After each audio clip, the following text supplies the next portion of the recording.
Sakura yelled, as the impact of the fist became so loud it echoed through the arena, creating a slight breeze of wind that shocked the crowd, but pleased her mother.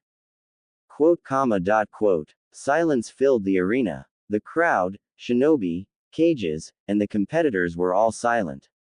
Only the buzzing of a fly could break the silence. Gah! Hana groaned, her body tilting forward over Sakura's arm, then falling over the ground holding her stomach like if she had a stomach ache, which in this case she might have had. Steps were heard, as Anko came in the arena, checking on Hana, before giving her final statement on the sound kunoichi. Hana Doku is unable to continue her fight, Sakura Haruno wins. Immediately, after a few seconds, the crowd went wild as they celebrated Sakura's win. With the Junins, well, I guess he used that special technique. The one her mother had. Asuma said. Agreed. Kakashi said. What was that? Kurenai asked. That Kurenai was the signature technique of Konoha's Fist of Death, Sakura's mother's technique. Kakashi replied, which made Kurenai gasp in surprise. With Hana, Anko, and Sakura. Why? Hana asked, stuttering in her voice, trying to speak to Sakura. I don't understand. Sakura replied, kneeling down to Hana. You had more power in you. Whatever that technique is, it's meant to kill, so why did you hold back? Hana asked, her voice still weak from the punch. Because, if I did, I don't think I would look at myself the same anymore. Also, even if I go in for the kill, I wouldn't have proven myself as the one who didn't kill Kin. But I'm sorry for your loss.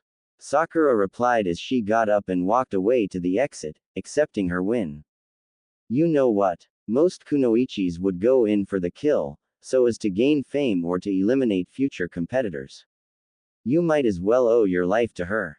Anko said, with her hands on her hips looking at Hana in the corner of her eyes. I don't owe her anything. Hana yelled at the last part, coughing a little blood from her mouth. Then I guess you might as well learn it the hard way, the same way I once did. Anko said. Later a couple of medical shinobi came with a stretcher, carrying the sound kunoichi to the nearest infirmary. With Konoha's team. You did a great, Sakura-chan. Naruto yelled, as he and Sakura both hugged each other. I gotta say, forehead, I thought for a second there you were screwed. Ino said, giving a slight insult to her friend. Shut up, Ino pig. Sakura said. With the arena. Now for the next matchup. Tsunade announced. This was just the beginning, the real secret will unfold in the next episode. If you enjoyed this story, don't forget to like, share, and subscribe. And hit the bell icon so you'll be the first to see what happens next. See you again in the next journey of Uzumaki Empire 2.0.